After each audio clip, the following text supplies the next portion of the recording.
In this lesson, I would like to provide you with a brief introduction to spatial planning and explain why it is crucial to engage in it before commencing any 3D design. Let's begin by answering the question, what is a spatial plan? In simple terms, as interior designers, we determine the specific types and sizes of furniture pieces required for particular areas. Additionally, we must consider situations where existing furniture pieces are to be incorporated and combined with new ones. Now, why is spatial planning so important and why I typically undertake it soon after drawing the floor plan? Reason number 1. Determination of furniture types. By engaging in spatial planning, we gain a clear understanding of the furniture pieces needed, which greatly assists in sourcing the appropriate products. For example, when considering the entryway, I would know that I require a custom-made or ready-to-purchase closet. Along with these, I need a bench, a mirror, a console table, and perhaps an accent chair with a small coffee table on the side. This enables me to determine exactly what needs to be sourced for this room. Reason number 2. Determination of furniture sizes. With a correctly drawn floor plan, we can measure the walls and spaces where the furniture will be placed, allowing us to define the maximum size of each piece. This narrows down our search, ensuring that we only consider furniture pieces that will fit within the designated space. For instance, we can determine that a bench in the entry area can only be of this certain size, based on the measurements we have obtained, and so on. Reason number 3. Estimation of furniture and accessory quantities.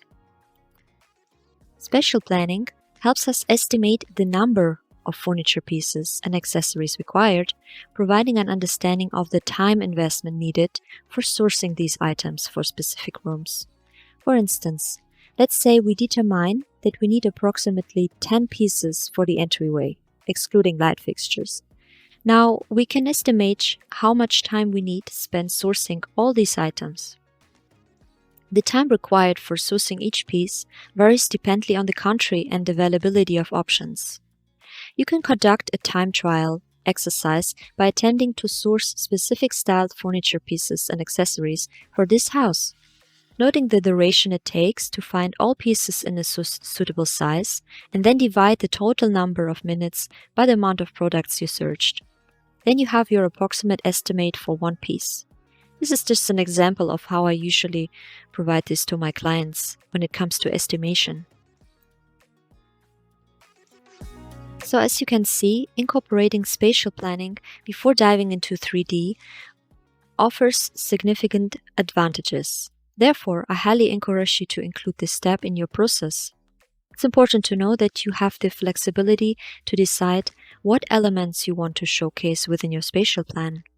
You can choose to incorporate carpets, light fixtures, and other details as well. However, for the sake of simplicity in this house, I have focused on the core elements to avoid overcomplicating things for you. In the upcoming lessons, we will discuss each area and how I have represented them. I personally have created all the symbols, but I will show you on how to find more 2D symbols within the SketchUp warehouse. Depending on your experience in spatial planning, you may want to build further knowledge within this topic, as each room has its own challenge. Obviously, designing bathrooms, laundry rooms, or kitchens need more in-depth knowledge than designing an entry, for instance. But with each project, you will gain more knowledge and you will feel more comfortable. Speaking of knowledge, by enrolling in this video course, you have also gained access to my ebook, Bathroom Measurements Cheat Sheet. This resource provides you with standard measurements for designing bathrooms. Rest assured, more books will follow, as I understand the challenges faced by new designers. When I began my journey in spatial planning, one technique greatly helped me was literally stalking large furniture stores and meticulously examining their products. I would study sofa sizes, coffee tables, consoles, and more, taking notes along the way. Since humans are generally proportionally similar globally, you can determine standard sizes based on what you need. I also have always a small measuring tape with me wherever I go. I just measure anything that I found especially good or even not so well executed, and just keep taking my notes. Remember, learning spatial planning takes time and practice. It won't happen overnight. Be patient with yourself, embrace the learning journey, and gradually build your expertise with each product you're working on. In the next lesson, we will have a look at my two symbols I place within this plan and how to find more for you to use. We will also learn to work with tags or so-called layers and discuss how to display custom-made furniture. See you there!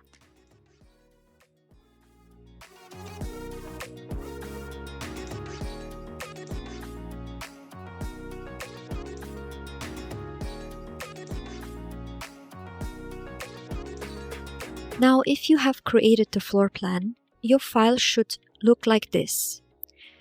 I would like you to open the master file provided within the Module 1 zip folder.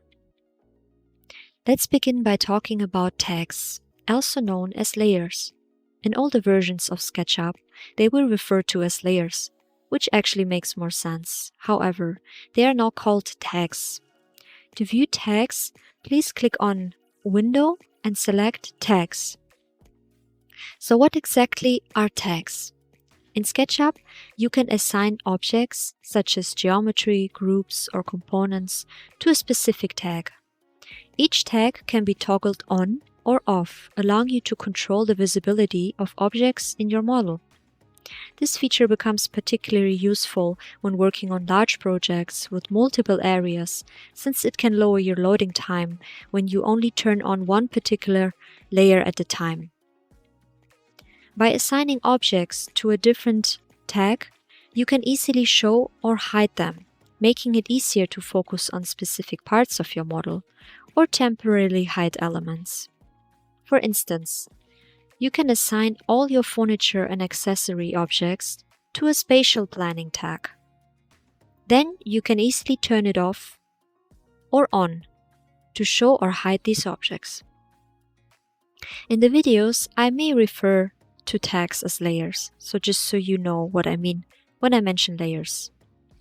The untagged layer is always present and cannot be deleted. It acts as the bottom layer.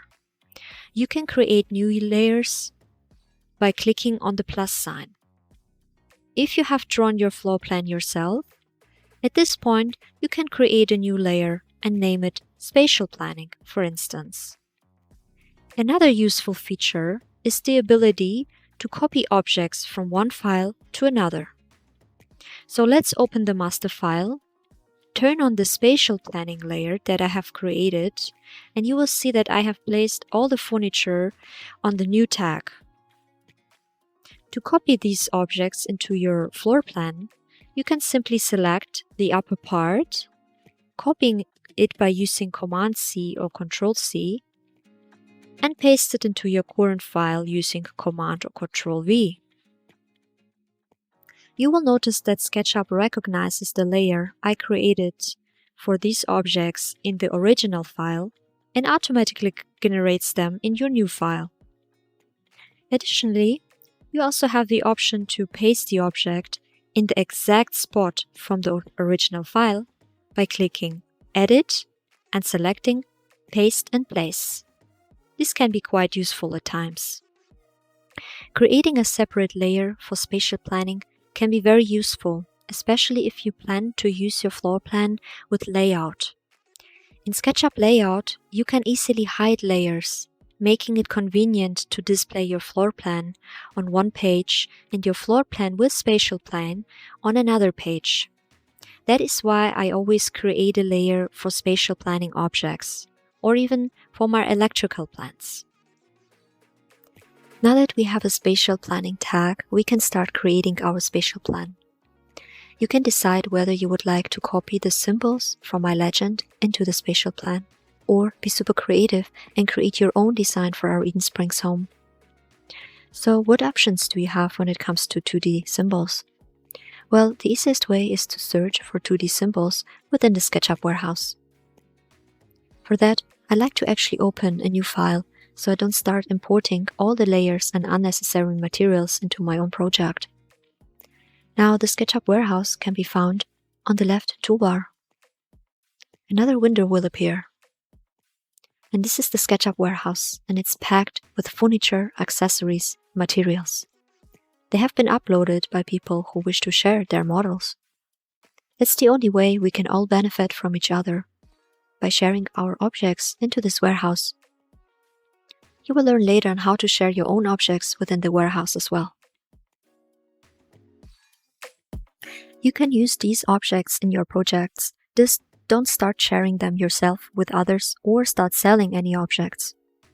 That's the reason why I had to create all my furniture, all my materials, and all my symbols for this course in order to share them with you. But since you have enrolled in this course, you are free to use them as you wish for all your projects. There's no need to worry about it. We can now type in 2D symbols and enter. Just click through all 4 categories. They may not all be super organized, and sometimes it takes a minute to find what you're looking for.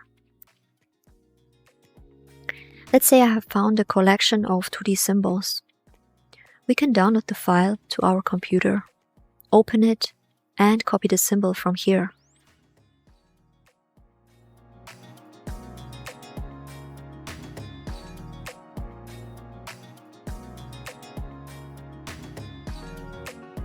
Or we load it directly into our current file. Place it with one click and start using the symbols from here.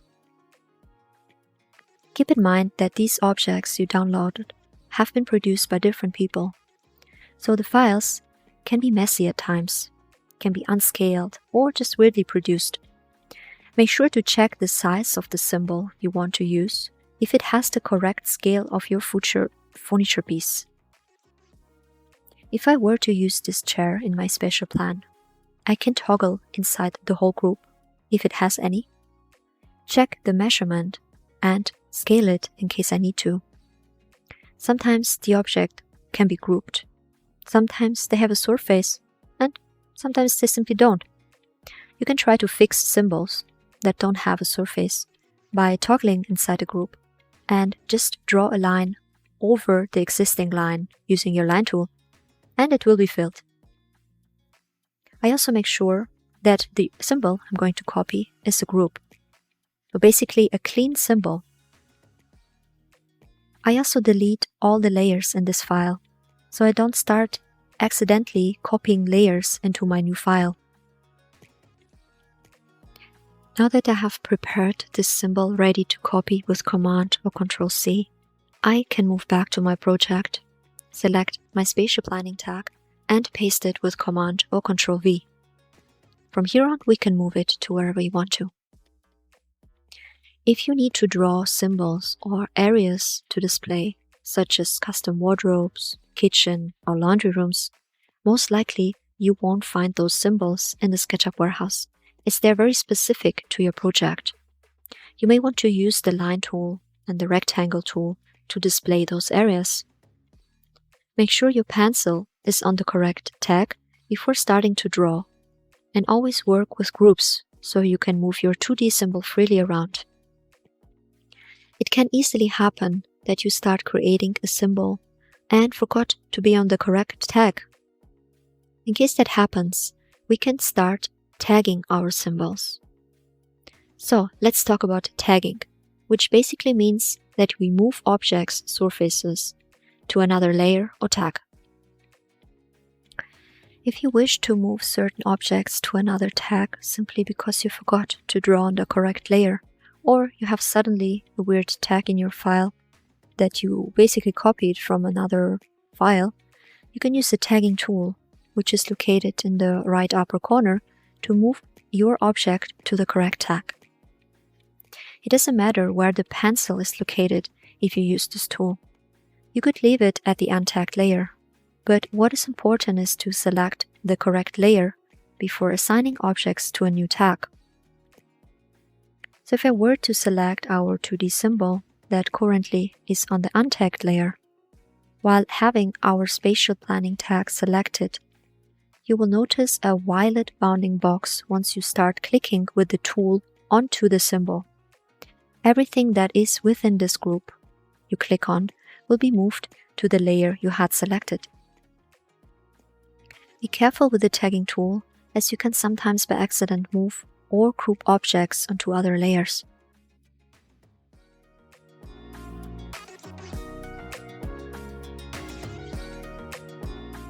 Now, if for some reason the tagging tool didn't work, meaning some lines or surfaces still appear to be on a different layer, you have to investigate deeper by opening Window, Entity Info.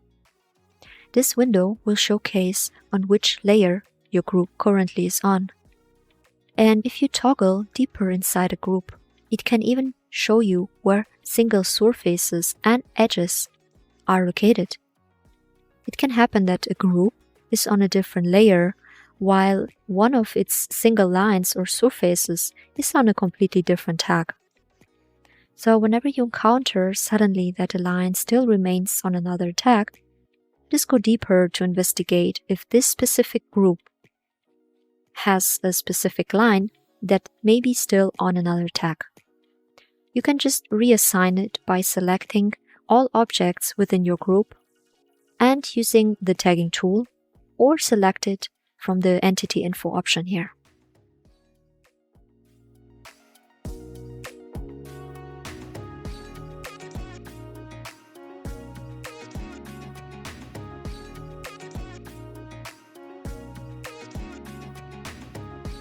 Lastly, another tip. If you just can't seem to find a specific 2D object from the warehouse and you need to create it yourself, what usually helps is to find a JPEG file, import the file as an image, scale it to the correct measurement, use the X-ray mode, and just trace over it to create the specific symbol that you need. From there on, you can just copy this symbol into your project.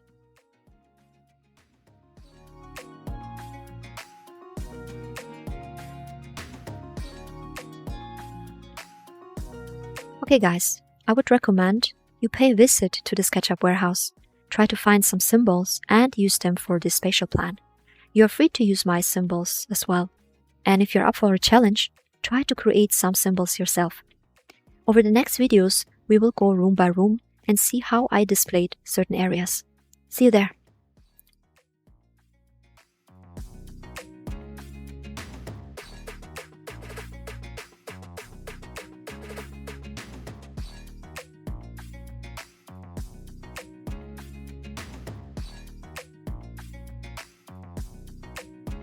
In upcoming lessons, we will dive deeper into spatial planning for each room.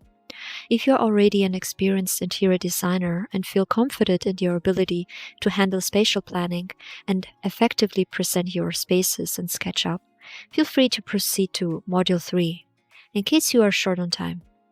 However, please keep in mind that my intention is to provide all of my students, regardless of their experience level, with not only SketchUp knowledge, but more in-depth information on interior design and spatial planning.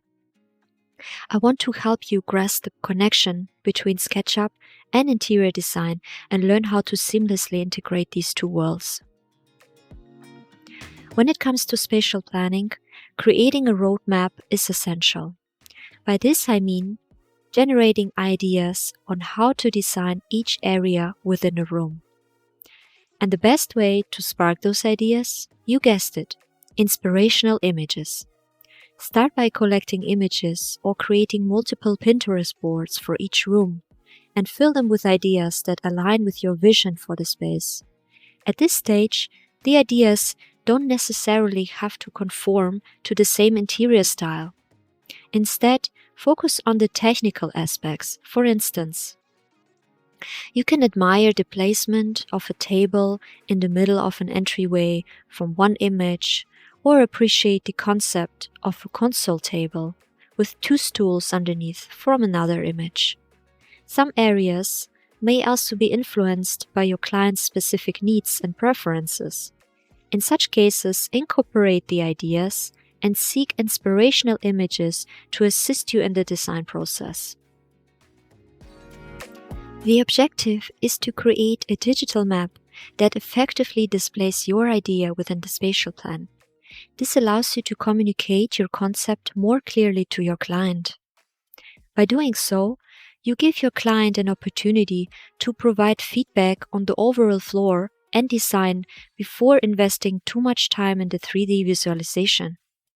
It avoids situations where the client might later say, "I never wanted an accent chair here. I prefer a bookcase instead." By presenting a comprehensive spatial plan, you can address potential changes and modifications earlier in the design process. This way, if significant revisions are needed, you can communicate to the client that additional charges may apply since they have already approved the initial 2D spatial plan. Let's say I have gathered all the ideas for the entryway, including a bench with a large mirror, a custom-made wardrobe, a console table with artwork, and an accent chair with a small side table. I would then start creating my 2D symbols and simply try to visualize the ideas that I have gathered in my Pinterest board within my spatial plan. I could draw my own symbols or find some to use within the SketchUp warehouse. It does make sense to use pre-made symbols from the warehouse, as it will save you time. But make sure they have a correct scale, meaning you would need to know about what standard sizes are for certain furniture pieces. Otherwise, you may end up placing a chair which hasn't been correctly produced by the person that has uploaded the file, and now the chair is suddenly 1200 millimeters wide. If you are unsure about the width of standard accent chairs or any other furniture pieces, you can look up measurements from various online stores to get a better understanding and take your notes. If you were to adjust the size of the symbol you have created or gotten from the warehouse and wanting to make this bench, for instance, a little deeper, be aware of some scaling issues that may occur. If some curves are involved in your drawing, you will see that you may start distorting your symbol when scaling them to a different size. To avoid this, you have to sometimes move lines instead of simply scaling them. It works great with square or rectangle shapes, not so much with rounded shapes. Then you need to move the lines instead. Now let's take a closer look at how I presented my custom-made wardrobe. You might wonder why I have provided such detailed information. Well, I have experience in designing custom-made furniture, and I know how I want to display them on my spatial plan, so they can be helpful when transitioning to the 3D design phase. You will have to find your own workflow, or just adapt mine if it works for you. There is not a specific rule on how to display your spatial plan. Make it in a way you can communicate it best possible to your client. Now, if you're not familiar with standard measurements for custom wardrobes, I recommend spending some time researching different stores and examining how they construct their products. Specifically, pay attention to the number of boxes they use, the thickness of the fillers, and how wide each box can be without bending. IKEA PAX, for example, has been a valuable resource for understanding good measurements. With their years of expertise, they have honed their designs to work effectively. In the wardrobe drawing, you can see that I have positioned a custom-made wardrobe consisting of 2 boxes, each measuring 1000 millimeters or 39.37 inches in width. Additionally, I have included the door, which has a thickness of 20 millimeters or 0.79 inches. To indicate the door opening direction, I utilized the pie tool. The lines across symbolize that the wardrobe is tall or full height. Furthermore, there are side panels or fillers, as I like to call them. In the adjacent, more detailed view, I have showcased the inside frame with dashed lines. This level of detail is not mandatory, but I have included it to help you understand how the wardrobe will be constructed in the 3D model. If you lack experience in custom-made furniture design or struggle to grasp the concept because you are new to 3D design, you can simply place a basic rectangle with a crossed line to indicate the presence of a wardrobe. As you gain experience and delve into 3D creation, you will become more familiar at effectively displaying custom-made furniture within your spatial plans, as you start designing them in your head. So don't stress it if you can't create them like I did at this point. After the full course and having to recreate this in 3D, you will exactly understand the process and why I have displayed them the way I did.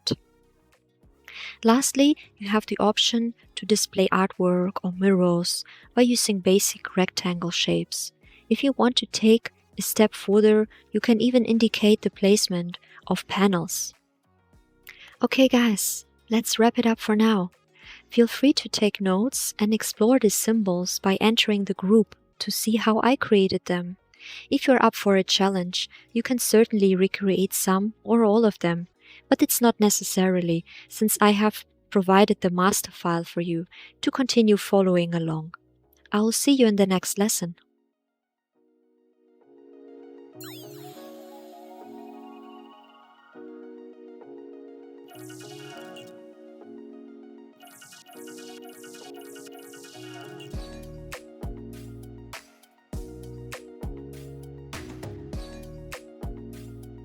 In this video, let's shift our focus to the office area and take a quick look at what I have planned for this space. As you enter the room, you will notice a long shelf positioned on the right side. Currently, I haven't finalized the detailed design of the shelf yet. Depending on the width limitations imposed by the carpenter, I may need to split it into multiple shelves to ensure it won't bend. My client, who is an interior designer herself, requires this space to display her interior design samples. In that case, this shelf will serve that purpose. Across from the shelf, there is a large window where I intend to place 2 accent chairs and a small table and a big houseplant. This arrangement will provide a comfortable area for my client to host her own clients and engage in discussions. To optimize the workspace, it's always a good idea to position the desk vertical to the window. This way, the sunlight won't interfere with looking at the screen, and my client can still enjoy a pleasant view while looking outside the big window if she wants to. Behind the desk, I plan to install consoles along the way. They won't be too tall, and I envision a wall panel behind them. Currently, the console is attached to the wall, and the wall panels start from the top of the consoles.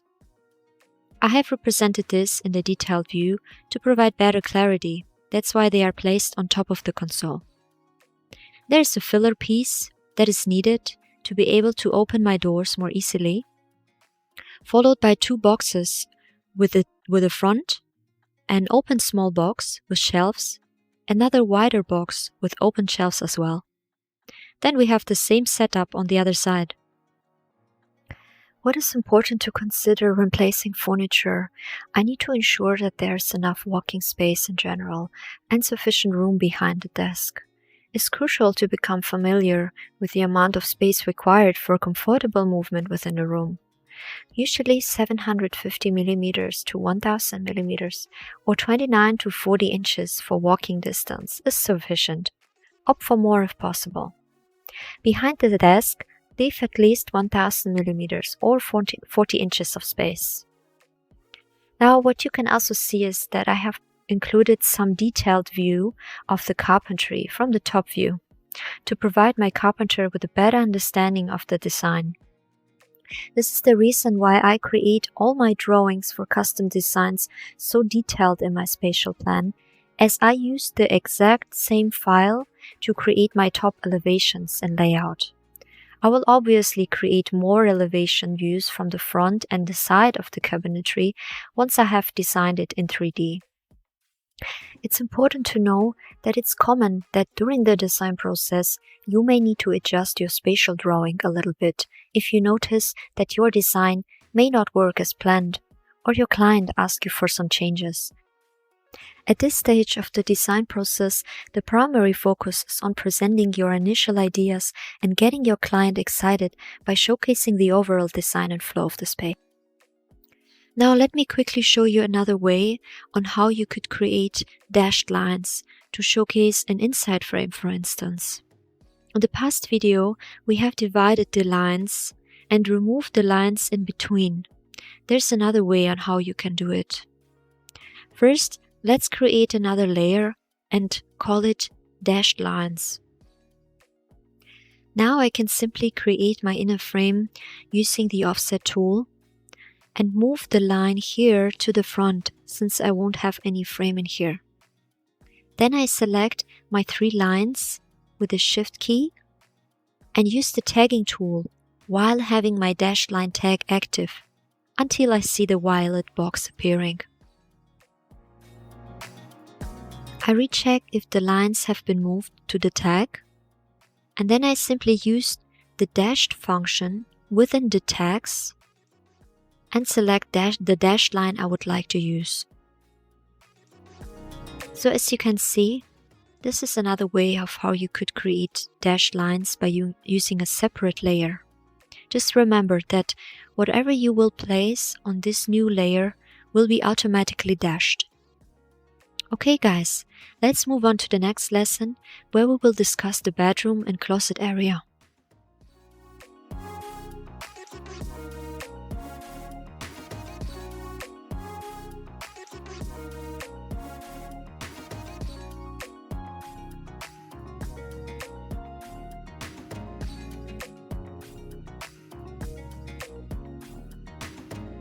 Now let's take a closer look at the bedroom area.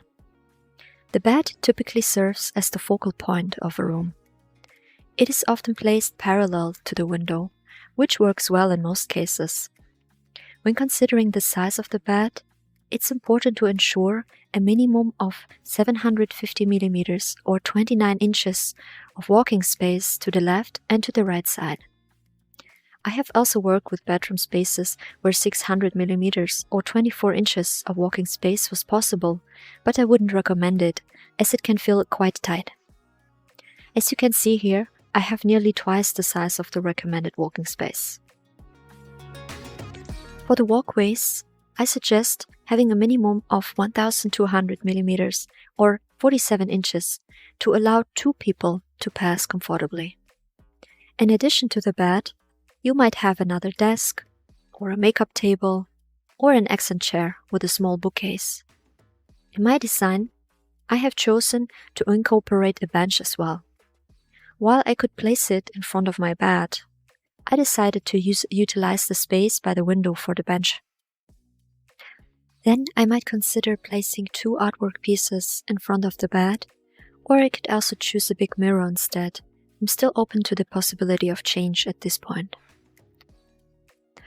Moving on to the bed area, we have the wall panels, some artwork, and a king-size bed. Now let's see how we could adjust the bed size in case you have a project where a king size won't fit. Suppose I wanted to make the bed 1600 mm or 63 inches wide. I can create a guide using the tape measurement tool and input the desired measurement. Please note that I select the outer line from which I want to measure. If I were to use the scale tool, you will notice that the bedside tables are still grouped within the bed group. To ungroup them, I need to explode first the group by clicking right Explode. You will notice that some groups may still be there. You will come across this quite often when maybe downloading symbols from the 2D warehouse. Just remember that you can have multiple groups inside one main group, and you will need to explode them individually if you want to go back to your open source, and then you can group them as you prefer. So to have only the bed in one single group, I select all the lines and surfaces by triple click, ensuring they're all connected, and then I create another group with Command or Control G shortcut. Now I have each product in its own group. If I were to use the scale tool now, it would work. But what I don't like is that the bed frame thickness changes on some sides. To avoid this, I can hold down the Shift key while using the Scale tool.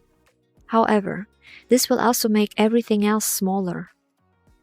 So let's create another guide first to mark the total length, since bed length usually don't change much. With the guide in place, I can use the Scale tool again, scale it in the width using my Shift button.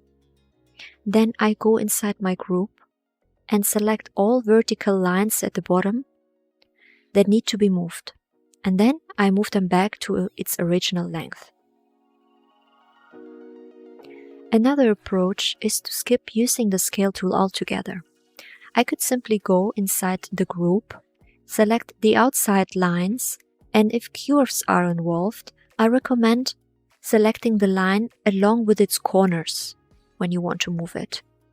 Then I simply move them to my guide and I have the perfect width. I could then adjust the pillows slightly, doing the same, and that's it. As you can see, both methods work, so it's just a matter of personal preference and how the 2D symbol is constructed. Sometimes it works with scaling it with a Scale tool, sometimes you need to move lines instead, or even a combination of both. It's always helpful to have your master file where you can save multiple bed sizes and then simply reuse them with every different project, so you won't have to scale them again. Now let's shift our focus to the closet area. It's important to note that not everyone has the luxury of a walk-in closet. However, if you or your client has one, it's crucial to ensure sufficient walking space, particularly if you plan to place 2 wardrobes across from each other. Aim for a minimum of 1,200 millimeters or 47 inches of walking space. And if possible, consider opting for even more room.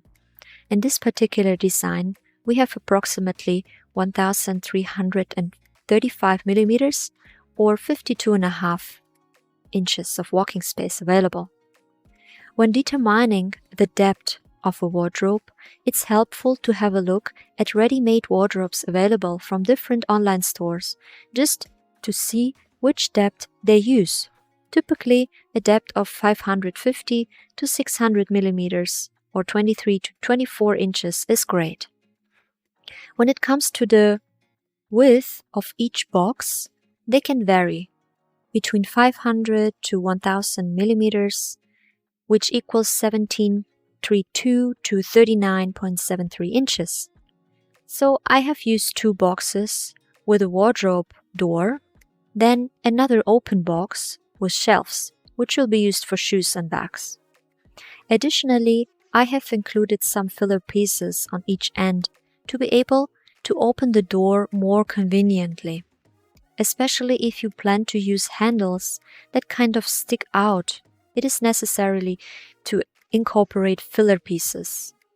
They might not be necessary if you have open shelves boxes, like on this end side, but since I used it on the left side of my cabinet, I included them here as well to make the look complete.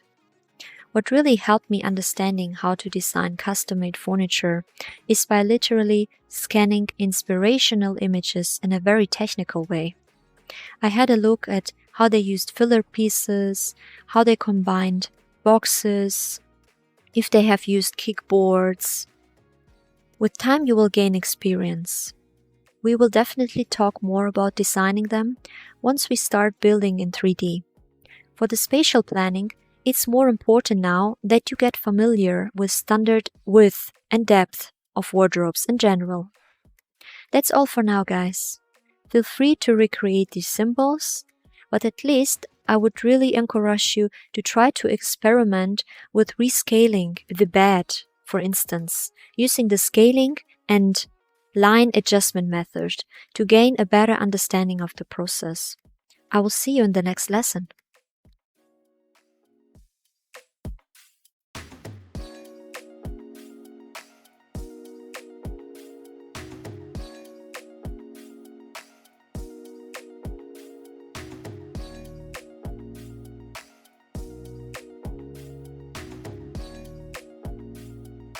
We have covered a lot of ground when it comes to spatial planning, but now we are diving into more challenging areas. Let's talk about bathrooms. Designing bathrooms can be quite a task, which is why I have created an ebook just for you. You can find it in the download section in the Module 2 zip file. The Bathroom Measurements Cheat Sheet is a valuable resource packed with important measurements. It covers so many topics, from vanity sizes to standard shower dimensions, space needed for toilet areas, and much more. It's a comprehensive guide that you can refer to whenever you need it. I'll be creating more ebooks in the future, especially focused on the more complex areas. Since it's impossible to cover this vast topic in just one video, we will focus on how I designed the bathroom and powder room within the Eden Springs floor plan. I recommend that whenever you have time, get familiar with important measurements reading my ebook to build up your knowledge. Let's begin talking about the powder room, a smaller but important space in our design. To create a visually appealing entrance, I have placed the wall-hang toilet out of sight. It's always more pleasant to be greeted by a beautifully designed vanity rather than a toilet when entering the space. However, keep in mind that the placement of both fixtures can depend on your project's plumbing situation and the location of the pipes and water supply, obviously. For comfortable usage, toilet areas typically require a minimum clearance of 900 mm or 35.5 inches. If possible, it's advisable to opt for more space to enhance comfort and accessibility. In this design, the toilet roll holder is positioned 700 mm or 27.5 inches from the back wall, providing convenient access. To maximize storage and functionality, I'm planning to create a custom-made vanity for my client. It will feature a divided design, with the main area equipped with drawers for storing various items. On the right side of the vanity, I will incorporate open shelves in my vanity, specifically designed for storing fresh guest towels. I did keep the drawing here more simple, since I found this is sufficient to show it to my client. I could, of course, add more written information within my PDF spatial plan for the client or the builder to understand the layout better. I have also included an integrated shelf in the design, which will be built as an addition to the main wall. When considering wall-mounted spouts and mixers for your projects, it's crucial to recheck if they are compatible with your specific requirements. Factors such as the existing plumbing system, the wall structure and thickness, water pressure can all influence whether concealed options are even possible. It's advisable to have discussed with a professional to determine which type of tapware, toilet, and other fixtures can be installed in your bathroom. These considerations should be made before embarking on spatial planning or creating any 3D designs, as they can significantly impact the final design outcome. Okay, then I will consider placing a mirror on the shelf or potentially hang it, although I haven't made a final decision yet. Additionally, I will incorporate a towel holder above the vanity for convenience. Another important aspect to note is the thin lines I have created throughout the bathroom, representing the tiles and the tile glue. In the showcase design, the tile thickness, including the glue, or also called mortar, is 12 mm or 0.47 inches. This can obviously depend on the product you choose. Typically, you can add 3 to 6 mm or 0.12 to 0.24 inches to the tile thickness for the tile glue. However, it's essential to remember that the actual thickness may vary depending on various factors such as tile type, tile size, brand, and the specific adhesive being used. It's always advisable to consult with the manufacturer's instruction or the tiler for the precise products you're working with. To display my wall tiles, I have copied my floor to not mess up the original floor surface. Then I left my group and I placed it on the same spot. Then I used my offset tool to define my 12 millimeters or 0.47 inches, and I removed the unnecessary surface in the middle to not get confused later with my floor surface. Lastly, I placed it on the correct layer. In my design, I have maintained a consistent tile thickness throughout the house for simplicity. While it's not necessary to showcase the tiles in your spatial plan, I personally find it helpful to visualize the areas where tiles will be installed. Additionally, when discussing the kitchen later on, it assists in understanding how the tile placement may impact the width of the bench top. In this powder room, the thickness of the tiles will indeed have an impact on the dimensions of the custom-made vanity.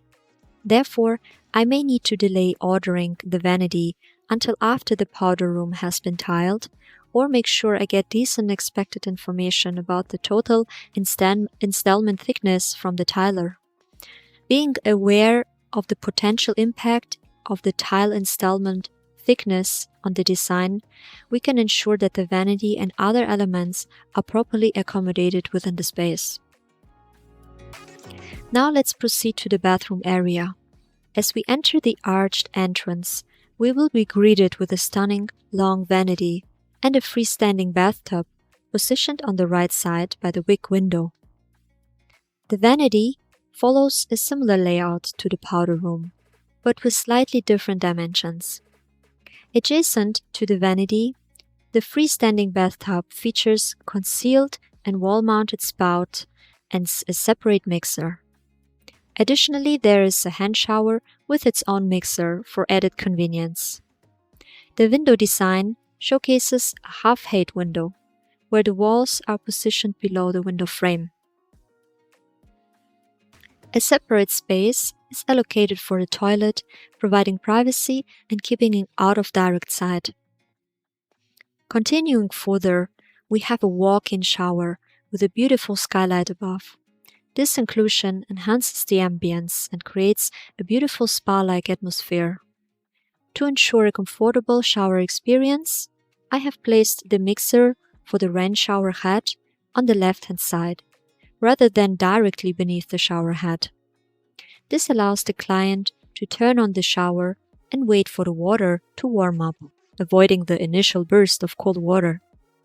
Moreover, I have incorporated an integrated niche within the shower, providing a convenient storage space for toiletries. Again, if the existing walls of your project meet the necessary thickness requirement and condition, this niche can also be installed seamlessly within the existing walls. Alright everyone, feel free to get familiar with the comprehensive bathroom measurement guide provided in my ebook. You can either read it now or refer to it once we start designing the bathroom in 3D. Throughout my experience, I have found it a bit challenging to find high-quality 2D bathroom symbols within the SketchUp warehouse. That is why I took the initiative to create the most important bathroom symbols just for you. You can find the bonus SketchUp file with the symbols also within the Module 2 zip file. It is called 2D bathroom symbols in both millimeters and inches. Feel free to use them in any of your future projects. Okay guys, we are done for now. See you in the next lesson.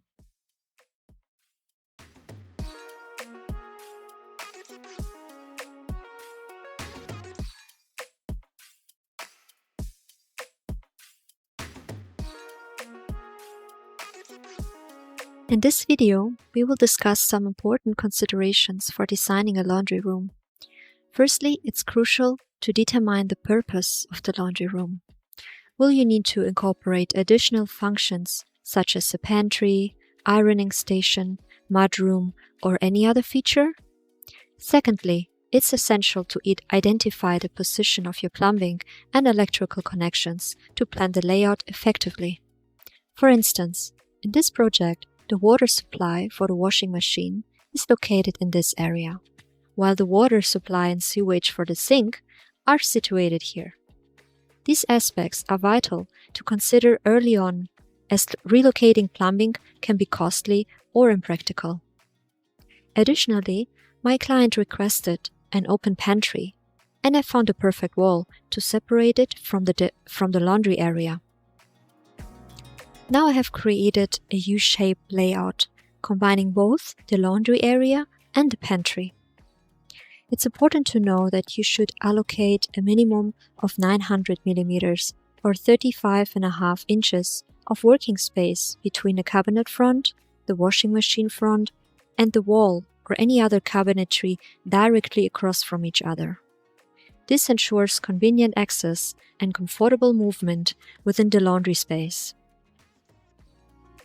Once I have defined the placement of the washing machine and dryer, I typically start designing the rest of the room around these places. It's important to leave a minimum of 25 millimeters or 0.98 inches gap between and around these appliances to ensure there's enough room behind them, approximately 50 millimeters or 1.97 inches. Next, I add a bench top, and above this area, I would like to include a hanging rod. This allows for convenient hanging of clothes that can't be dried in the dryer and should air dry instead. Since the hanging rod provides better support when attached between cabinets, I will position a spacious broom closet on one side and two tall cabinets on the other side. In the corner, I will incorporate open shelves for additional storage. Above the sink area, I will install closed cabinets again for a neater look and more storage options. Let's talk about the bottom cabinetry. If you're having difficulties understanding of how wide you should design your cabinet doors, your drawer fronts, or width of cabinet boxes, I can recommend visiting a kitchen design showroom. Designing laundry rooms is very similar to designing kitchens when it comes to their cabinetry. So have a look at real-life dimensions of cabinet fronts to get an idea of how wide they can be. I'm definitely going to create a laundry room design cheat sheet in the future, or by that time you will see this video, it might be out already. So in this design, I decided to create a big broom closet with 1000 millimeters or 39.37 inches of width. That provides sufficient space to store an iron board, brooms, and cleaning supplies. When it comes to the bottom cabinetry, you can see that I kept them quite slim. I also tried to use the same width of cabinet fronts if possible to ensure a unified look. Here I'm showcasing the difference between a single cabinet box and a double cabinet box, as demonstrated underneath the sink. Given the size of the sink, it's evident that I need a double front cabinet box, in this case to accommodate it properly. Designing corners can be a bit tricky, especially when aiming for a clean and modern look without using outdated sideways or corner fronts. In such cases, filler pieces come in handy. If you have drawers, it's crucial to incorporate a filler piece that is at least as wide as the adjoining cabinet front and handle depth, plus a little bit of extra. This ensures that the drawers or doors don't collide with the other cabinet door or drawers when opened.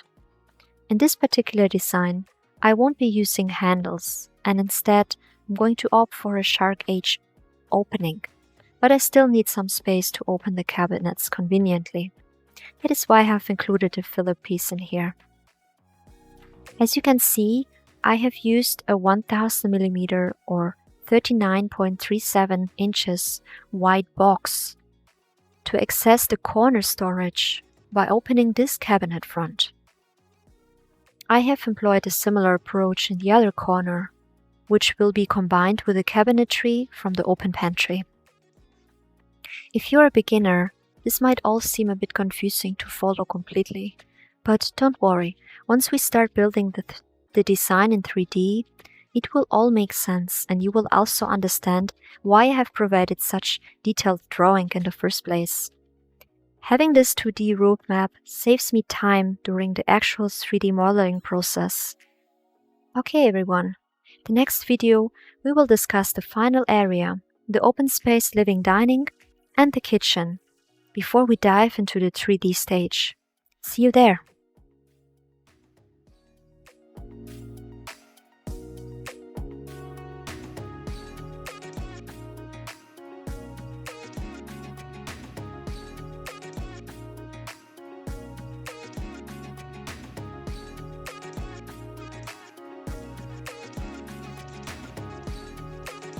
Welcome to the final episode of this module. I sincerely hope that the information I have shared so far has given you valuable insights into spatial planning for each room. While some may not find spatial planning particularly exciting, I personally consider it an absolute must. It has proven to be immensely helpful when sourcing products, presenting my ideas to clients, and offering numerous other benefits. So we have just one more lesson on spatial planning before we dive into more exciting aspects. Just bear with me a little longer and we will kickstart your SketchUp knowledge in Module 3. Let's talk about the dining area now.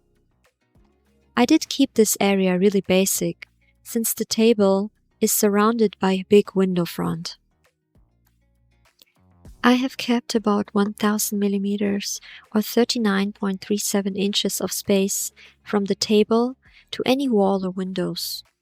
This works for those 3 chairs, but if you want to create a bigger table with more people sitting in this area, I would definitely make sure I have a minimum of 1200 millimeters or 47.25 inches of space from the table edge to the window or wall, so people can get up and walk in comfort. If there's no chair on one end, those 900 millimeters or 35.4 inches are sufficient. I could consider now planning a bigger dining table than this one. Let's try to make it bigger by moving my lines instead of just scaling it. When it comes to comfort, you can say that every person needs about 750 millimeters or 29.5 inches of space. I could potentially place 2 more chairs on each side to extend my table for another 1500 millimeters or 59 inches in length. Let me show you now a little copying trick here for the chairs. When selecting the midpoint of my chair, I could start moving it to the next midpoint, which would be 750 millimeters or 29.5 inches. And to not have to copy this chair another time, what I could have done in the first place is, once I start copying the chair and I still see the measurement at the bottom right, I simply put in a little star. Depending on where your little star is on your keyboard, you may need to press Shift to get it. Then I need to decide how many more chairs I would need, including the one that I'm currently trying to copy. So in this case, it would be 2. So I type in star 2 and enter. This trick is quite handy. Let's do it on the other side as well. I select my chair, use the copy function, and type in 750, enter, and without moving or clicking anything, I simply press my Shift to create my star and place a number 2 behind. Now I have created a bigger table and incorporated 4 more chairs. Let's transition to the living area. When choosing a sofa, it's essential to consider the number of people it needs to accommodate and familiarize yourself with standard sofa sizes and shapes. You can explore additional 2D symbols in the warehouse, ensuring that you have the correct measurement. If not, you can easily scale it or adjust the lines to create the desired size you need. Determining the optimal distance between the sofa and the TV is another important consideration. It's helpful to search the internet for recommended viewing distances based on the size of the TV. In my case, I have a TV that is 1350 millimeters or 53.15 inches wide, which corresponds to a 60-inch TV. It's important to know that the main number for TVs usually represent the diagonal measurement. Therefore, when a client has mentioned a 60-inch TV, it actually refers to a width of 1350 millimeters or 53.15 inches. Checking the dimensions in the product information can provide further clarity. So after researching, I found that for a 60-inch TV, a minimum recommended viewing distance is about 2.5 meters, which equals 98.5 inches. Since I have an additional armchair in the living area that reaches that limit, I choose to move my sofa slightly further away. This adjustment is perfectly acceptable considering the substantial size of the TV. When it comes to choosing the right dimension of the coffee table, there are some rules involved. I will definitely create a cheat sheet for that in the future, since even that can be a little tricky. It depends on the shape of your sofa and the shape of your coffee table, obviously. You can start investigating on that further using Pinterest, for instance. Make sure you have about 300 millimeters or 12 inches of legroom, which helps identify if your table is too big or too small as well. Generally, coffee tables come in ranges between 600 to 1000 millimeters or 23.5 to 39.5 inches. Then I also incorporated a console table behind the sofa, where the client could place some books or decoration. In here, we will install a fireplace, which will be completely tiled. Now let's proceed to the kitchen area. The layout follows a galley-style design, featuring a substantial island that can comfortably accommodate 4 chairs, with the possibility of adding additional chairs around the rounded edge. There's a pillar strategically placed underneath the island for support. Within the space, I have incorporated both a dishwasher and a double sink. Additionally, to provide clarity, I have indicated the opening direction for any fronts that are not drawers. As you can observe, I have intentionally created an 130 millimeters or 5.12 inch of air gap between the back of the cabinet and the front panels beneath the benchtop to allow for pipes and connections. Typically, it is recommended to have approximately 300 millimeters or 11.81 inches of space for comfortably legroom. This ensures that individuals have ample space to move their legs and sit comfortably while using the countertop. I highly recommend leaving a walking space of 1200 millimeters or 47.2 inches between the different areas. This provides a comfortable and spacious environment. However, if you have limited space, a minimum of 1000 millimeters or 39.37 inches can still work. On the opposite side, I have designed a pantry storage area with numerous tall cabinets offering both functionality and a delightful view of the garden. In the master file, you will find 3 different ways how I showcased the kitchen.